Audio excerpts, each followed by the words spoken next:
Welcome to JLive. I'm Laura Mandel, JArt's Executive Director, and it's great to be with you for JLive, our virtual series of bite-sized conversations about Jewish life and art with the best artists with Boston connections. Today, I'm with artist Bette Ann Libby. Welcome, Bette Ann. Thank you. Thank you for having me. What an honor.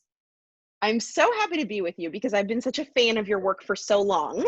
And since I know, unfortunately, you couldn't be in your studio today, we wanted to start off with a little video of your studio to get a sense of who you are. So we'll kick it off with that.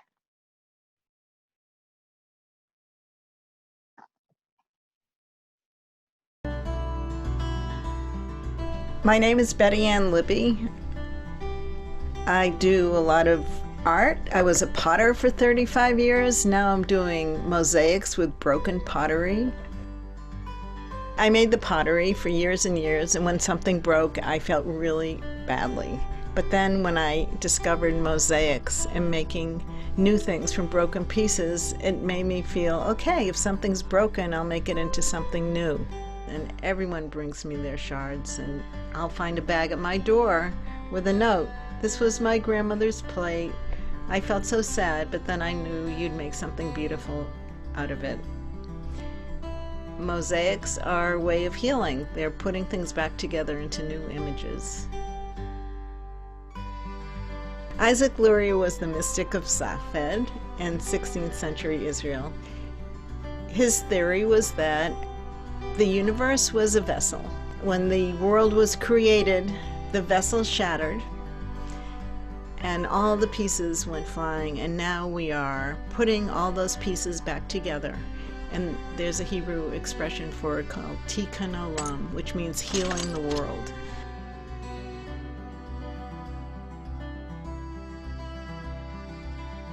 My philosophy in life is to just go for things and try things and always say yes to things and kind of follow my instincts. And a lot of my work has happened through serendipity.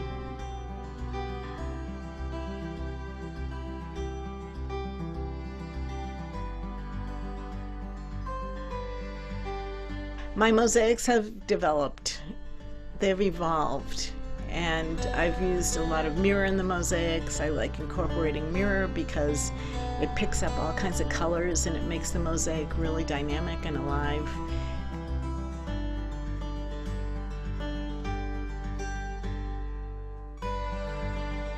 Communities themselves are mosaics because we're composed of people from all different countries. And I feel like touching color also makes people really happy and excited, and working together around a table. It's an incredible feeling, and I feel very privileged to be able to give this back to people. There was a time in my life when I was very, very serious about my art, and I find that if you take your art too seriously, then it really takes away from the spontaneity of it. I help people to find that spontaneity, and I say, put a little color that doesn't really belong, put a surprise in it. One of the art consultants that I work with used to say, I want art that makes you want to wake up in the morning. And there's so much trouble in this world and so many difficult situations, and just having that break to make art, it's a wonderful thing.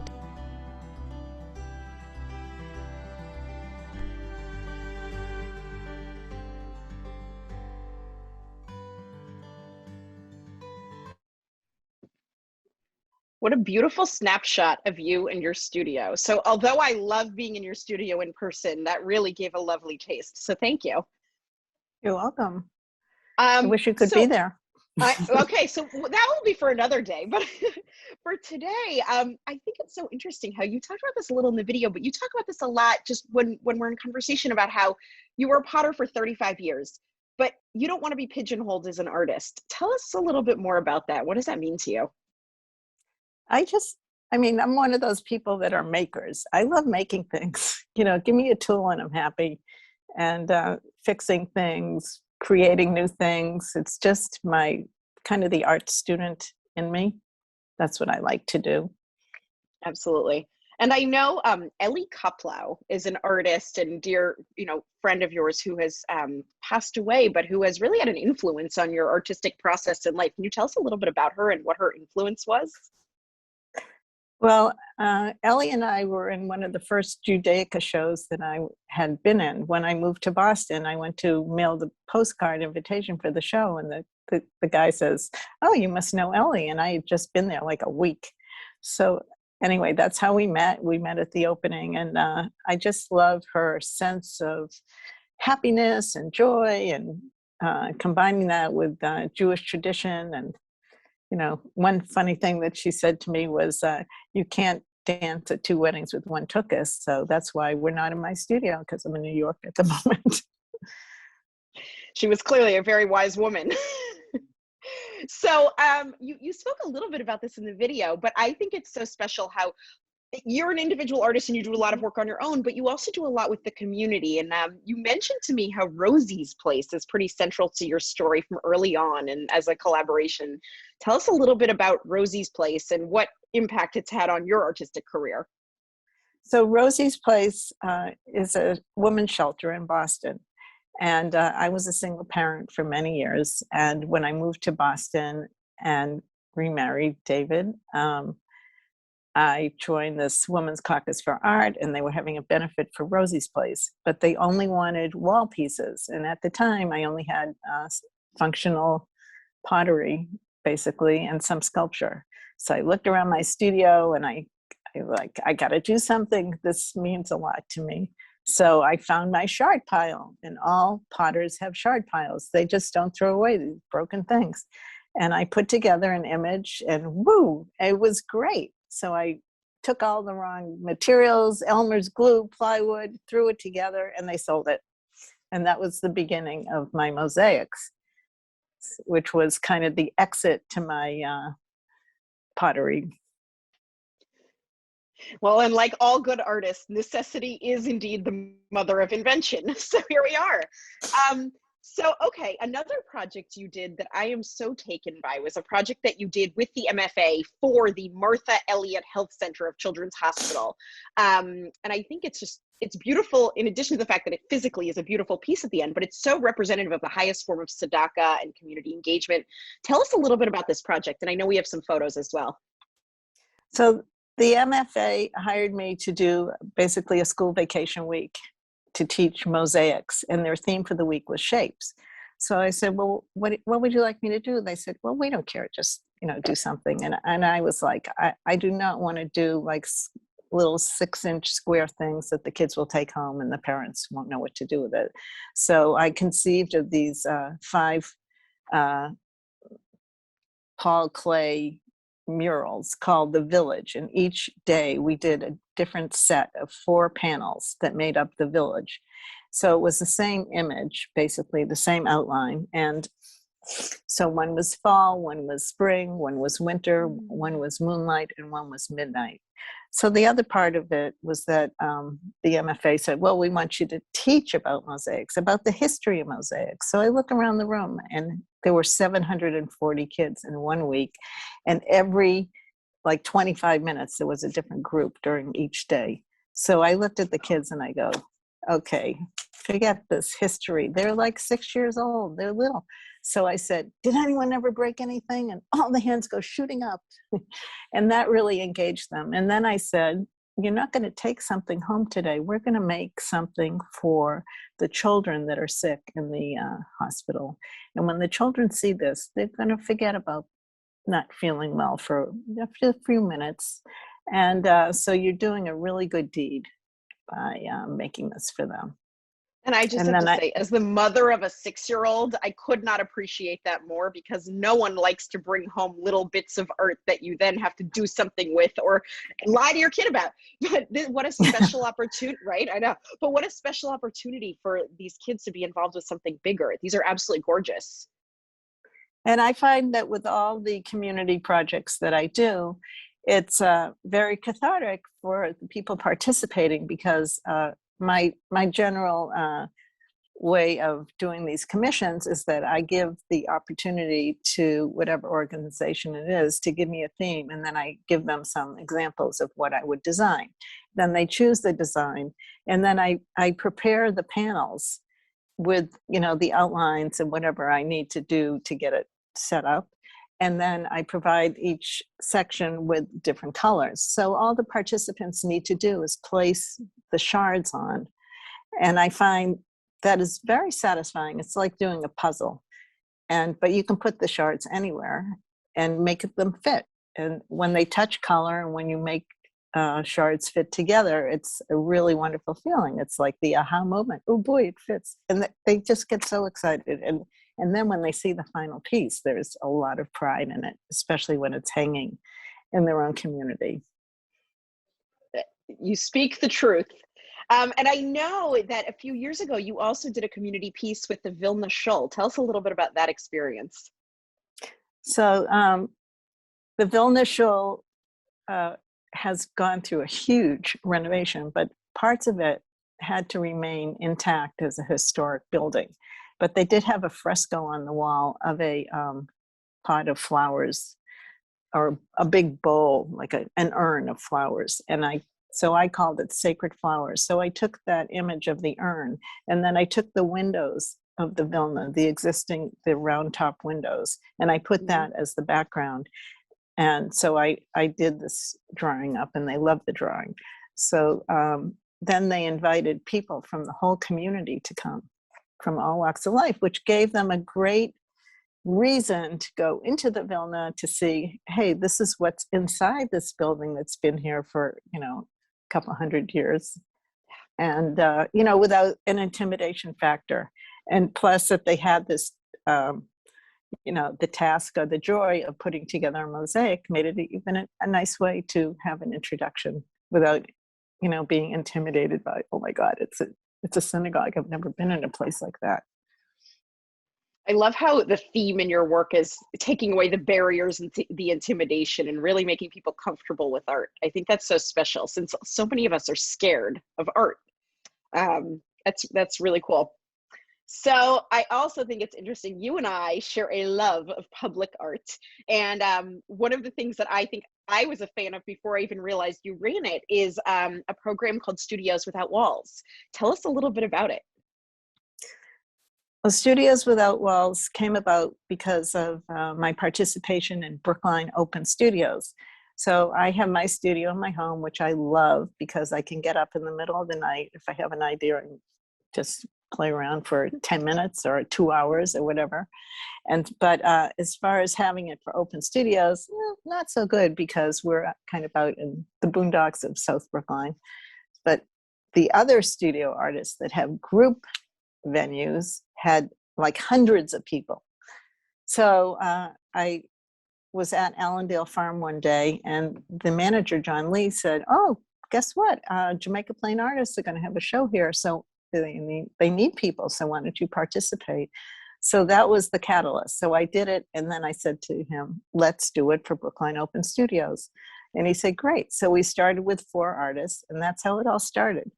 But after about 6 or 7 years, we lengthened the show. I hired a school bus to shuttle around the different venues during open studios. And he said to me, Bette Ann, we love the sculpture, but we're not selling plants because they're only looking at the sculpture. So anyway, so we looked around for a couple of years, and then we ended up at the Riverway Park in Brookline, and the town of Brookline, and the parks and open spaces, the arborists, Tom Brady. I mean, they couldn't be any more welcoming. They love having us there. And the site is it's perfect. It's near Fenway Park. It's near the Longwood Medical area. It's near all the schools. It's becoming a really popular place, and it's near the T-line. So, I mean, it's just perfect. And I couldn't be happier myself being near the Longwood Medical Center, because that means a lot to me, to help people that are in stress, to go somewhere, to have a place to relax. Yeah, absolutely. Well, and I can say that Studios Without Walls the shows have been one of my favorite things during COVID, because it was an opportunity for me to take my kids out and do something and experience art. And I just know that for the hundreds or thousands of people who are walking through these exhibits, it's a really special opportunity. So I know we have a photo of your most recent piece in the last Studios Without Walls show called Day into Night. So let's look at that. Tell us about this. So during COVID, I usually give a lot of mosaic workshops, but I couldn't do that. And I actually had all these old vinyl banners that we had used for Studios Without Walls that hung along Route 9 and Beacon Street. So I started playing around with returned house paint samples and painting on the banners. And I got inspired by a book called Hello Earth, which were photos taken from space by astronauts, by an astronaut. And so I started taking my own photos. So these are from photos that I took of the moon coming through the clouds, and the other one is the sun rising. So I call it Roll Into Night and Roll Into Day, and it's a double-sided piece. So I love that. And it's actually 124 inches high by 30 inches wide. And it's in 2 panels. So it's held together. I just have to say, I wish I had shared the photo of my 6-foot-tall husband in front of this, because he looks dwarfed, just to give you a sense of scale. It was right.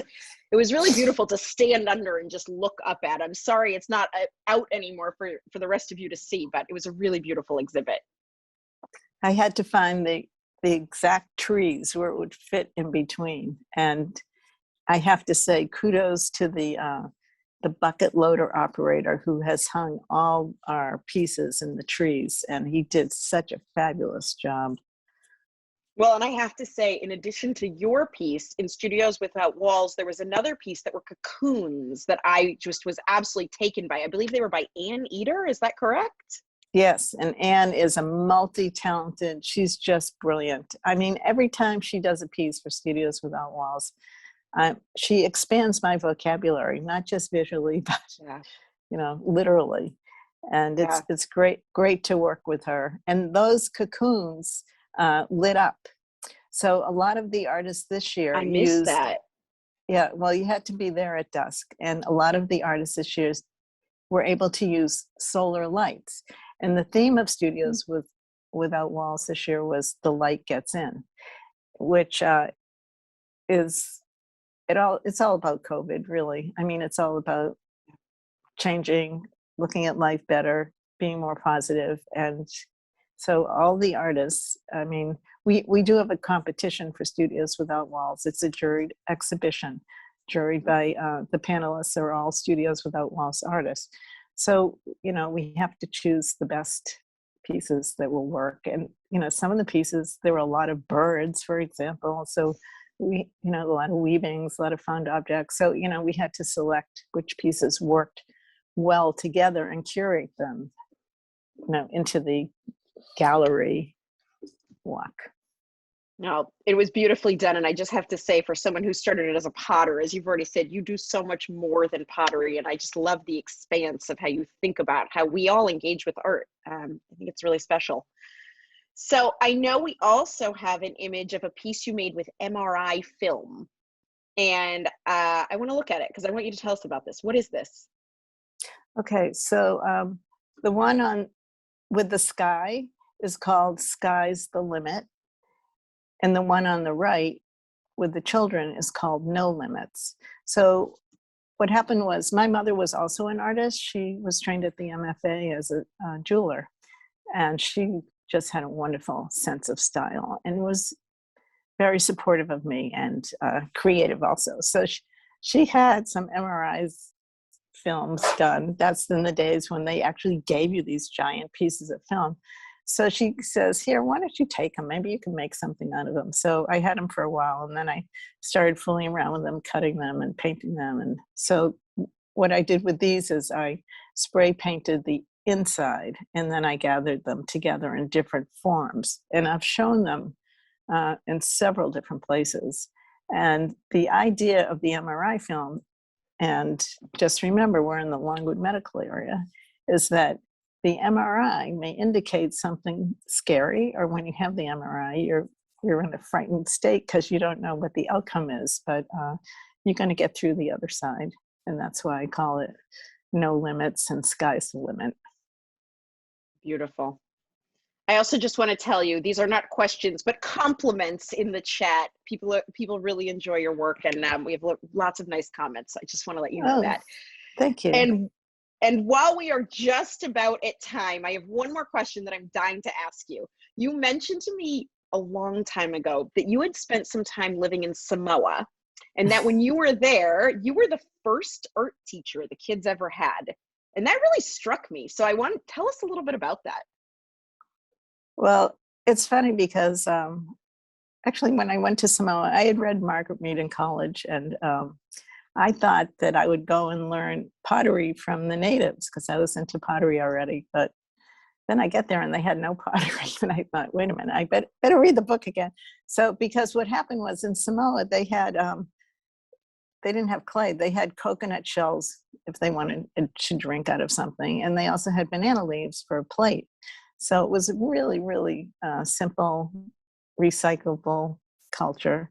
And then their art was tapa bark painting. And the tapa bark was made out of mulberry bark that they pulverized and made it into these big sheets. And then they did printing on it and hand painting. But they were very kind of stylized images that they had on it, just shapes and that sort of thing. It wasn't figurative or anything. So they had a limited palette, so to speak, with the colors and everything. So I just said, come on, I'm going to play with these kids and open up their mind. And boy, did we have a great time.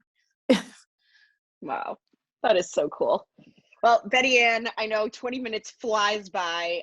This has been so much fun. And I just want to say, promise me one day when COVID allows that we can have a studio tour in person with a bunch of people.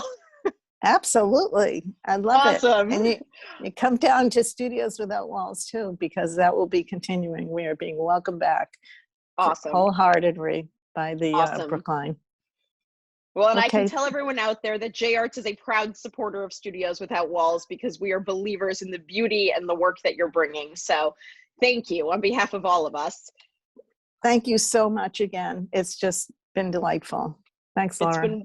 It's been so wonderful to be with you. Of course, for everyone out there, please remember that JLive is only possible because of generous community support from people like you. So if you've liked what you've seen, please pay it forward and make a gift online right now. And we'll hope to see you at future JLive sessions. Thanks, Bette Ann. Shabbat Shalom. Shabbat Shalom.